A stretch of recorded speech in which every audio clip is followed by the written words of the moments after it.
দর্শক, সময়ের সাথে পাল্লা দিয়ে নারীরা কাজ করছে এখন বিভিন্ন কর্মক্ষেত্রে, আর তাই কর্পোরেট জগতেও নারীরা দিন দিন এর সংখ্যা বাড়িয়ে চলেছে। সময় নারী অনুষ্ঠানে আমরা আজকে দুজন কর্মজীবী নারীকে আমন্ত্রণ জানিয়েছি, যারা বলবেন তাদের পরিশ্রম এবং আত্মবিশ্বাসে এগিয়ে যাওয়ার গল্প।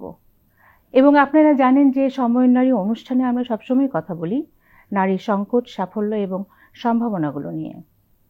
আজকে কথা বলবো আমরা যে বিষয়গুলো নিয়ে, তার মধ্যে অবশ্যই সংকট, সম্ভাবনা এবং সাফল্যের কথা থাকবে। পর্বের নাম দিয়েছি আমরা কর্পোরেট জগতে নারীর পথ চলা। এই বিষয়গুলো নিয়ে কথা বলতে দুজন অতিথি আছেন। আমার সঙ্গে আছেন ফারাহ হাসান মৌটুসী এবং তাসিয়া মুসাহিদ। দর্শক, অতিথির সাথে অনেক কথা হবে, জানবো তাদের পথ চলার গল্প। তার আগে এ বিষয়ের উপরে একটি তথ্যচিত্র দেখে আসি চলুন।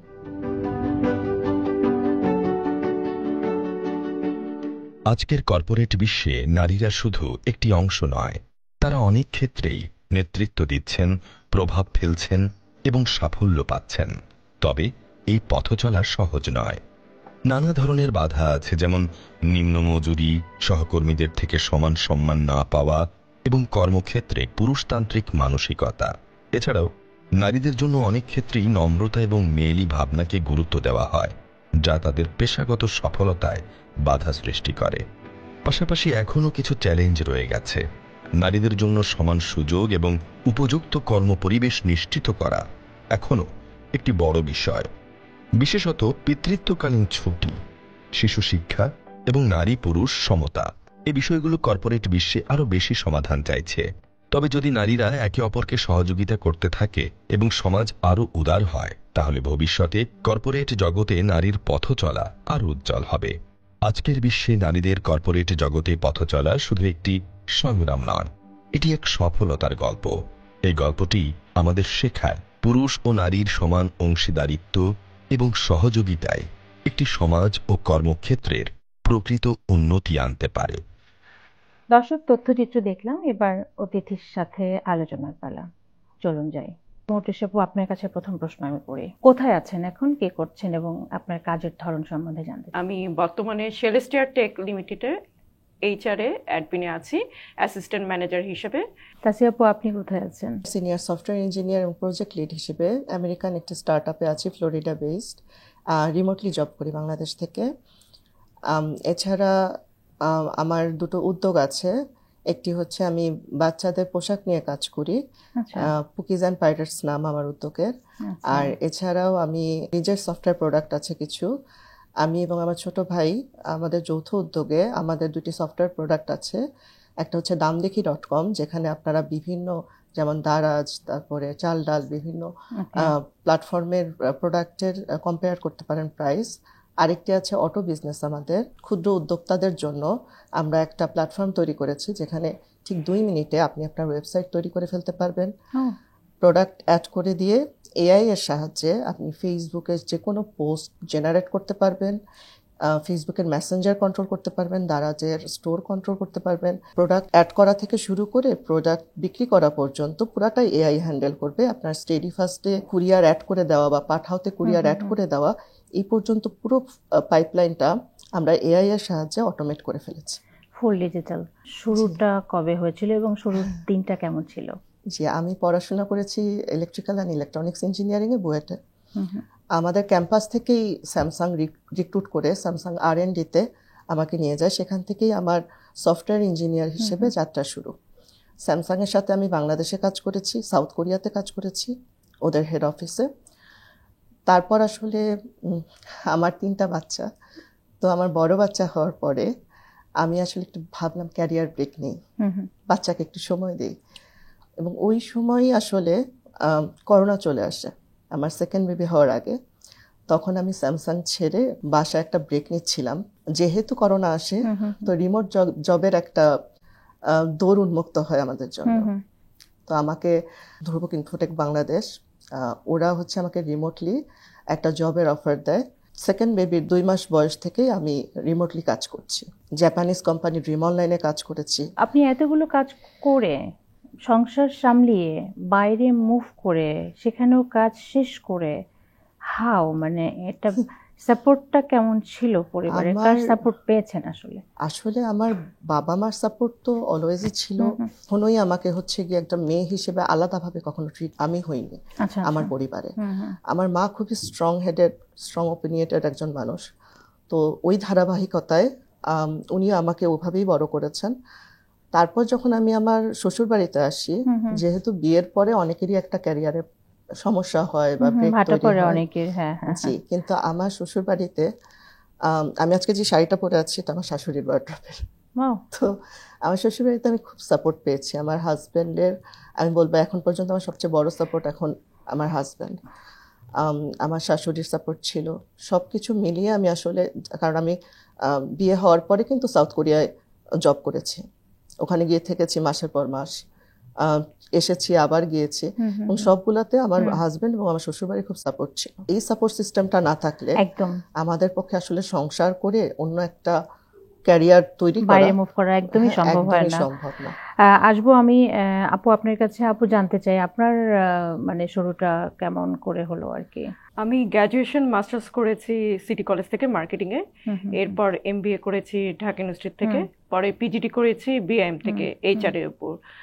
তো আমার শুরুটা হয় মাস্টার্ড পিআরে। এটা একটা media event management farm. Media event management farm থেকে তারপর আমার ব্যাংকে চাকরি হয়ে গেল, ক্যাশে আর কি। তো ব্যাংকের চাকরি তখন ভালো লাগছিল না আর কি, বাইরে যাওয়ার কথা ছিল। তো মানুষ ভাবে এক আর হয় আরেক। তো এরপরে আমি অন্য মানে কিছুতে চলে যাই, যেটা ক্যাশ থেকে বের হয়ে সেলস এবং মার্কেটিংয়ে। পরবর্তীতে আমি আকিতে জয়েন করি সিনিয়র অফিসার এইচআর অ্যাডমিন হিসেবে। তো ওইখানেই আমার ক্যারিয়ারটা ভালো লেগে গেল এবং এইচআরটাকেই আমি টেনে নিয়ে যাচ্ছি আর কি। আর মানে পরিবারের সাপোর্ট তো ওই যে যেটা মানে ছিল, তো পরিবারের সাপোর্ট বলতে আমি সিঙ্গেল, আনম্যারিড, বিয়ে করিনি। আমার কাছে খুব ভয় লাগে যে আমি হাজবেন্ডের সাপোর্ট পাবো কিনা। তো আমার বাবা আমাকে এত ভালোবাসতো, তো বাবা নেই, 2020-এ করোনাতে মারা গেছে, উনি সাংবাদিক ছিল। আমার মা বোন আমাকে যথেষ্ট পরিমাণ সাপোর্ট দেয়। জানতে চাই যে অফিসের সিনিয়রদের বা কলিগদের কেমন সাপোর্ট পাচ্ছেন? আলহামদুলিল্লাহ, কলিগদের কাছে সাপোর্ট ভালো পেয়েছি, বসও কিছু ভালো পেয়েছি, কিন্তু চলার পথে দুই একটি বস আর কি, বিশেষ করে মেল ডমিনেটিং অ্যাটিটিউড ছিল আর কি। আচ্ছা আচ্ছা, যেহেতু এটা পুরুষতান্ত্রিক মানে সমাজ। পেয়ে এসেছেন, এখনো পাচ্ছেন, একটা সাপোর্ট পাচ্ছেন, এটা আপনার জন্য কলিগদের সাপোর্ট সৌভাগ্যের। পেয়েছি, বসদের সাপোর্ট এক এক সময় এক এক রকম আর কি, মানে এক এক কোম্পানিতে এক এক রকম আর কি। যেমন কেমন? যেমন মেল ডমিনেটিং সোসাইটি আর কি, মানে পুরুষতান্ত্রিক বুঝতে সমাজের পেরেছি, যে বৈষম্যতা থেকেই যায় আমাদের। বৈষম্যগত আসবো আচরণ ওই করে, ব্যাপারটা হ্যাঁ। নিয়ে কথা বলতে। আপু, আপনার কাছে জানতে চাই একটা মেয়ের প্রথম কাজ করতে গিয়ে বড় চ্যালেঞ্জটা কি হতে পারে? আমি মনে করি যে আমার ফার্স্ট চ্যালেঞ্জটা ছিল যে নিজেকে প্রুভ করা। একজন নারী হিসেবে টেক ফিল্ডে কাজ করতে গিয়ে, যেহেতু এটা একটা মেল ডমিনেটেড ফিল্ড, তাই যখন আমি এখানে কাজ করতে গেলাম, আমি যে টেকনিক্যালি এফিশিয়েন্ট এই জিনিসটা প্রুভ করা আমার জন্য সবচাইতে বড় চ্যালেঞ্জ ছিল। তারপরে এখানকার ওয়ার্ক আওয়ারের সাথে, যেহেতু প্রোগ্রামিং রিলেটেড প্রবলেম, দেখা যাচ্ছে আমাদেরকে লেট নাইট কাজ করতে হচ্ছে, রাতের বেলা দেখা যাচ্ছে যে আমার একটা প্রজেক্ট ডেলিভারি আছে সকালবেলা, এন্ড কোনো একটা প্রবলেম হয়েছে সার্ভার সাইডে বা কোনো কিছু, আমাকে রাত 10টা-12টা পর্যন্ত হয়তো অফিসে থেকে কাজটা শেষ করে যেতে হবে। কিন্তু এই জবাবদিহিতাটা আমার বাসায় করা বা 12টার পরে একটা মেয়ের ঢোকা, এটা আমাদের সোসাইটির জন্য তো আসলে একটু বাধা। তো এই জিনিসগুলো, যদিও আমার ফ্যামিলি খুবই সাপোর্টিভ ছিল এবং অফিস থেকে আমরা ট্রান্সপোর্টেশন পেতাম, তো সিকিউরিটির ব্যাপারটাও ওইটা হ্যান্ডেল হতো। আসলে ফ্যামিলির সাপোর্টটা খুবই বড় একটা জিনিস। আমরা যারা নারীরা সামনে এগিয়ে যেতে চাই, যারা সাফল্য পেতে চাই, জীবনে কিছু করতে চাই। আমি আসছি আপু, আপনার কাছে জানতে চাই, আপনি বলছিলেন যে কলিগদের সাপোর্ট পেয়েছেন, এমন কি কখনো হয়েছে আপনার যে আপনি নারী বলে আপনাকে আলাদাভাবে নিজেকে প্রুফ করতে এক্সট্রা কিছু করতে হয়েছে? আপনি নারী বলুন বা পুরুষ বলুন, মানে নিজেকে কিন্তু প্রমাণ করতে হয়, সেটা সংসারে হোক, সেটা কর্মক্ষেত্রে হোক, সবখানেই হোক। এফোর্টটা দিচ্ছেন কেন? মানে ওই নিজেকে প্রুফ করার হ্যাঁ, জন্য? নিজেকে প্রমাণ করার জন্য, এবং আমার চাইতে I can কাজ do কেউ it, ভালো না? পারে না এটা প্রমাণ করার জন্য আর কি। আর একটু ভালো পরিবেশে কাজ করার জন্য কি কর্মসূচি বা কি কাজ বা কি উদ্যোগ নেওয়া উচিত বলে মনে করেন? অ্যাজ এ এইচআর প্রফেশনাল হিসেবে আমি মনে করি যে নারী শুধু না, মানে পুরুষ বলেন, নারী কর্মী বলেন, সবার জন্য কিছু বেনিফিট রাখা উচিত। যেমন আমার প্রিয় বেনিফিট হচ্ছে, অ্যাজ এ এমপ্লয়ি বলেন, অ্যাজ এ এমপ্লয়ার বলেন, সেটা হচ্ছে যে পিক অ্যান্ড ড্রপ। ওই যে উনি একটু আগে বললো যে ট্রান্সপোর্টেশনের ব্যবস্থা ছিল, এতে করে কাজের প্রোডাক্টিভিটি বাড়ে। তারপর ডে কেয়ার যদি থাকে, এখন কিন্তু সরকারি এবং বেসরকারি প্রতিষ্ঠানে অনেক জায়গায় ডে কেয়ার আছে। আর প্রভিডেন্ট ফান্ড, গ্র্যাচুইটি বা ফ্রি লাঞ্চের যে ব্যবস্থা, এগুলো থাকলেই আর কি ভালো। নিজেকে প্রুভ করার জন্য বা সেটা কিভাবে সম্ভব হয়েছে এবং সেখান থেকে কি শিখলেন? আসলে নারী পুরুষের বৈষম্যতা ব্যাপারটা এত রুটেড আমাদের সোসাইটিতে। আমি বলবো, আমি যে কর্মক্ষেত্রে ছিলাম সেখানে আমি আমার পুরুষ কলিগদের প্রচন্ড সাপোর্ট পেয়েছি। খুব খারাপ কোনো ওরকম অভিজ্ঞতা আমার নেই, আসলেই নেই। কিন্তু তারপরও যে বললাম, এত রুটেড যে ওরকম 2-3 জন থাকবেই যে একটা কমেন্ট পাস করে যাবে, যেমন বলবে, ও তুমি তো নারী কোটায়, মেয়ের কোটায় হচ্ছে জব পেয়েছো। আসলে কিন্তু এরকম কিছু প্রাইভেট সেক্টরে তো নাই। আর হচ্ছে তারপরে বলবে হচ্ছে যে, এই মেয়েরা তোমরা হচ্ছে বেতন দিয়ে কি করো, লিপস্টিক কিনো, তো তোমার বেতন দিয়ে তো সংসার চলে না। বা ধরেন হয়তো কেউ একটা হঠাৎ করে একটু পাস করে দিবে একটা কমেন্ট, এটা বলে যে ধরেন আপনার বছর শেষে একটা রেটিং হচ্ছে, হ্যাঁ, তো ওই সময় বলবে যে আচ্ছা, ওকে বেতনটা ইনক্রিজ না করলেও তো হয়, ওর থেকে একটা ছেলের নিড বেশি, ফিনান্সিয়াল নিডটা। কিন্তু মানে এই জিনিসটা আমাদের সোসাইটি এখন পর্যন্তই পারেনি যে একটা মেয়ে যে আসলে তার সংসারে কন্ট্রিবিউট করতে পারে এবং করে, এটাকে যে রিকগনাইজ করা। আমাদের ফিনান্সিয়াল কন্ট্রিবিউশনটা, এটা কিন্তু শুধু যারা চাকরি করছে, এই যে এখন যারা এত উদ্যোক্তা, নারী উদ্যোক্তা আসতেছে, এনারা কিন্তু স্কোয়ারলি সংসারে এখন কন্ট্রিবিউট করছে। শুধু নারী উদ্যোক্তাই না আপু, এখন ছেলে মেয়েরা, মানে হাজবেন্ড ওয়াইফ কিন্তু একটা সংসারে দুজনেই দুজনকে সাপোর্ট দিচ্ছে, এতে করে আমরা কিন্তু ভালো থাকছি, একটা ভালো লাইফস্টাইল মেইনটেইন করার জন্য। এবং আমরা কিন্তু এটা চাচ্ছি, নিজে স্ব ইচ্ছাতেই কিন্তু মেয়েরা এখন বেরিয়ে এসেছে, কাজ করছে। এটা কিন্তু খুবই ভালো একটা দিক। কিন্তু সমাজ কিভাবে নিচ্ছে সেটা হচ্ছে আমাদের দেখার বিষয়। আমাদেরকে ওইভাবে ভ্যালুয়েশনটা করতে, কোন জিনিসটা মাথায় রেখে আসলে এখন কাজ করছেন তাহলে? আমি এখন আর সমাজের কথা মাথায় রাখি না, মানে এই টকগুলা মাথায় রাখি না, কে আমাকে কি বললো, কি করলো। আমি দেশে আছি, একটাই আমার যে আমি যাই করব ভ্যালু অ্যাড করবে সোসাইটিতে। আমি যখন ফিল্ডে যেতে পেরেছি, আমি ফিল্ডে গিয়ে বাচ্চাদের জন্য কাজ করেছি। এখন যেতে পারি না, আমার নিজেরই 3টা বাচ্চা। এখনো আমি চেষ্টা করি বাচ্চাদের এডুকেশন নিয়ে যতটা কাজ করা যায় করার। আমি একটা সফটওয়্যার বানালে আমি ট্রাই করি সেটা দিয়ে সোসাইটিতে কিছু একটা ভ্যালু অ্যাড হবে, শুধু আমার মনিটারি গেইন হবে না। তারপর যখন আমি বাচ্চাদের পোশাক নিয়ে আসলাম উদ্যোগে, তখনও আমাকে অনেকেই বলেছে যে তুমি একজন ইঞ্জিনিয়ার, তুমি কেন এই ফিল্ডে আসছো। একটা হচ্ছে আমাদের বাচ্চাদের প্রোডাক্ট যেভাবে বিক্রি হচ্ছে, এখানে না মানদণ্ড ওইভাবে বজায় রাখা হচ্ছে না। বাচ্চারা খুব সেন্সিটিভ। আমরা নিজেরাও কিন্তু অনলাইনে কিছু অর্ডার করতে গিয়ে একটু মানে ভরকে যাই যে সত্যি এটা ঠিক আছে তো, ভালো হবে তো, কাপড় কটন বলছে, এটা অন্য কাপড় দিয়ে দিবে কি, এরকম কিন্তু আমরা ধরা খাচ্ছি। এতে করে আপনাদের রেপুটেশন কিন্তু নষ্ট হচ্ছে। জি, একদম। আমি অনলাইনে যখন সেল করতে আসি, তখন আমি এই জিনিসটা সবচেয়ে বেশি ফেস করি যে কাস্টমার ট্রাস্টই করতে চায় না, যে প্রোডাক্টটা বারবার বলে যে অরিজিনাল ছবি দেন। আমি বলতেছি, ভাই এটা আমি নিজের ক্যামেরা দিয়ে তুলেছি, নিজের ক্যামেরা দিয়ে তুলে আপনাকে ছবি দিচ্ছি, ভিডিও দেন। আচ্ছা, ভিডিও দিচ্ছি, তারপরেও হচ্ছে না। তখন আমি বলছি যে দেখেন, এটা ক্যাশ অন ডেলিভারিতে যাবে, আপনি ডেলিভারি ম্যানের সামনে চেক করে নেবেন, পছন্দ না হলে ফেরত দিয়ে দিবেন। এইভাবে ভরসাটা আমাদের গেইন করতে হচ্ছে, কারণ অনেক এরকম সেলার আছে যারা আসলে এই যে ভরসার জায়গাটা নষ্ট করে ফেলেছে। আপনি কোন জিনিসটা মাথায় রেখে এইচআর অ্যাডমিনিস্ট্রেটিভ ডিপার্টমেন্টে কাজ করে যাচ্ছেন? কারণ আমার যেটা জানা আছে যে এইচআর এবং অ্যাডমিনিস্ট্রেটিভ ডিপার্টমেন্ট পুরো একটা অফিসকে পরিচালনা করে, সেই জায়গাটাতে আপনি কোন জিনিসটা মাথায় রেখে কাজ করেন আপু? আমি 3টা জিনিস মাথায় রেখে কাজ করি। একটা হচ্ছে পেশেন্স, ধৈর্য না থাকলে তো আসলে কোনো মানে যতই আমি নিজের চঞ্চল হই, এটা গানের ক্ষেত্রে বা অন্য জায়গায়, কিন্তু কর্মক্ষেত্রে বা অফিসে এইচআর অ্যাডমিন যদি মেনটেন করি, তখন তো আর এত চঞ্চল হওয়া যাবে না। যাই হোক, তো আমি ধৈর্যটা মেনটেন করি। আর সেকেন্ড হচ্ছে প্রোঅ্যাক্টিভ থাকি। প্রোঅ্যাক্টিভ থাকলে আমার সব কাজগুলোই খুব তাড়াতাড়ি সলভ হয়ে যায়। আর থার্ড হচ্ছে ডিসিশন মেকিংয়ে আমি ফাঁকা। আপনি 3টা জিনিস মাথায় রেখে কাজটা করে যাচ্ছেন। তো খুব বেশি যখন কাজে অস্থির হয়ে যান, বিরক্ত লাগে, তখন কি করেন আপনি?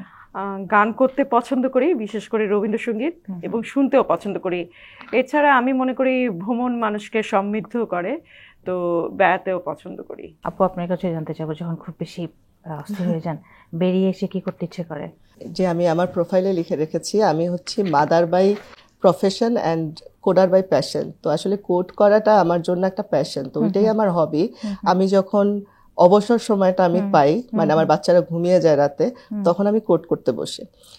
আর বাকি সময় আমি প্রফেশনালি সংসার করি, হাউসওয়াইফ, বাচ্চা পালি এবং বাচ্চাদের পড়াশোনার, মানে ওদের কোনো টিচার নাই, ওদের পড়াশোনা থেকে শুরু করে ওদেরকে কবিতা শেখানো, ওদেরকে কোনো একটা ফাংশনের জন্য রেডি করা, এভরিথিং মানে সবকিছু আপনার আমি ধ্যান জ্ঞান যেন পরিবার কাজ এসব নিয়েই আর কি, মানে আমি মজার কাজের মধ্যে থাকেন বলে খুব বোর কম একটা লাগে। জিনিস মনে করি যে আমার জন্য এখন, আমার বাচ্চা হওয়ার আগে আমি অনেক মানে ডাইভার্সিফাইড কাজ করেছি। যেমন আমি মেকআপ ট্রেনার হিসেবে কাজ করেছি সাজগোজে, আমি বিউটি ব্লগার ছিলাম যখন বাংলাদেশে প্রথম ব্লগিং আসে, 2008-09 কথা বলছি আমি।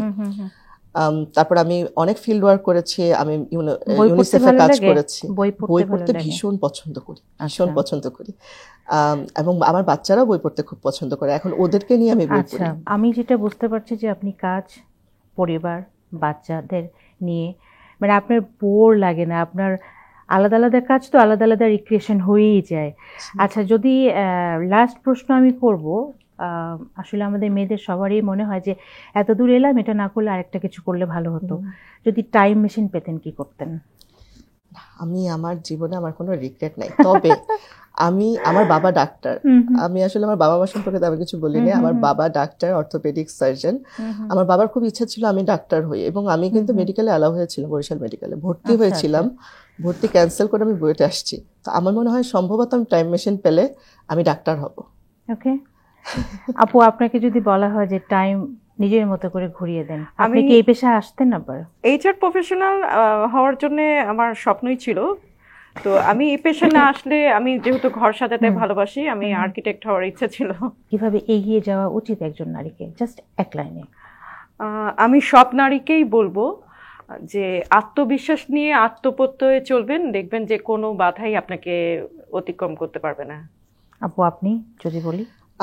আমি দুইটা বিষয় নিয়ে বলবো। একটা হচ্ছে যে আমাদের সোসাইটি বিভিন্নভাবে বৈষম্য ক্রিয়েট করছে, এই জিনিসগুলো আমাদেরকে আস্তে আস্তে হ্যান্ডেল করতে হবে। তবে সবচেয়ে বড় যে ইম্পর্ট্যান্ট বিষয়, এই জিনিসগুলোকে নিয়ে খুব একটা চিন্তা করা যাবে না। নিজেকে নিয়ে চিন্তা করেন, ফোকাস অন ইয়োর সেলফ, কীভাবে একটা স্কিল ডেভেলপ করা যায়, এখানে পড়াশোনার চিন্তা করেন, ক্যারিয়ারের চিন্তা করেন, বাকি আশেপাশের নয়েজটা থেকে বের হয়ে আসেন। এবং দ্বিতীয় ব্যাপার হচ্ছে যে কোনো হ্যারাসমেন্টের ক্ষেত্রে ভোকাল হওয়ার চেষ্টা করেন। আমরা রিসেন্টলি অনেকগুলা ঘটনা দেখছি, আত্মহত্যার ঘটনা পর্যন্ত করাচ্ছে। জিনিসটা খুবই দুঃখজনক যে এবং হ্যাঁ, কর্মক্ষেত্রে 2025-এ এসে যদি আমাদের একটা মেয়ে শুধুমাত্র অপমান বোধ থেকে একটা জীবন চলে গেল, এর থেকে বড় ক্ষতি আর কি হবে সমাজে। তো আমি শুধু বলবো যে মেয়েরা তোমরা শক্ত হও, জীবনে অনেক কিছু হবে, এগুলো নিয়ে মানসিকভাবে শক্ত হওয়াটাই, এই কনফিডেন্সটা একবার পেলে দেখবা যে দুনিয়া এগুলা কোনো কিছু গায়ে লাগবে না। যখন সাফল্য আসবে তখন এই নয়েজগুলা না হাততালি হয়ে যাবে। তো ওই পর্যন্ত নিজেকে ধরে রেখে এগিয়ে যেতে হবে এবং সৎ থাকতে হবে। সেটা আপনি মেয়ে হন, ছেলে হন, সততার থেকে বড় কোনো উপায় নাই। আপু, অনেক ধন্যবাদ আপনাদেরকে। আসলে আপনাদের কাছে যা কিছু শুনলাম তাতে করে আসলে সময়টা ভালো কেটেছে। শুভকামনা আপনাদের জন্য। ধন্যবাদ আপু, আপনাকেও এবং বিটিভিকেও আমাদেরকে ইনভাইট করার জন্য এবং আমাদের সাথে এত কথা বলার জন্য। আপনাকে এবং বিটিভিকে ধন্যবাদ, সময়ের নারীকে আরো ধন্যবাদ যে আমাদেরকে আমন্ত্রণ জানানোর জন্য। আমি প্রত্যেক নারীর উদ্দেশ্যে বলবো যে আত্মবিশ্বাস এবং আত্মপ্রত্যয় নিয়ে এগিয়ে চলেন, কোনো বাধাই আপনাকে ছুঁতে পারবে না। দর্শক, আজকের আলোচনায় আমরা যেটা জানলাম বা দেখলাম, নারীর আসলে কাজের সীমারেখা নেই। নারী চাইলেই পরিশ্রম এবং আত্মবিশ্বাস এবং ইতিবাচক মানসিকতায় সব ধরনের কাজে এগিয়ে যেতে সক্ষম হতে পারে। সবাই ভালো থাকবেন, বাংলাদেশ টেলিভিশনের সঙ্গে থাকবেন। ধন্যবাদ সবাইকে।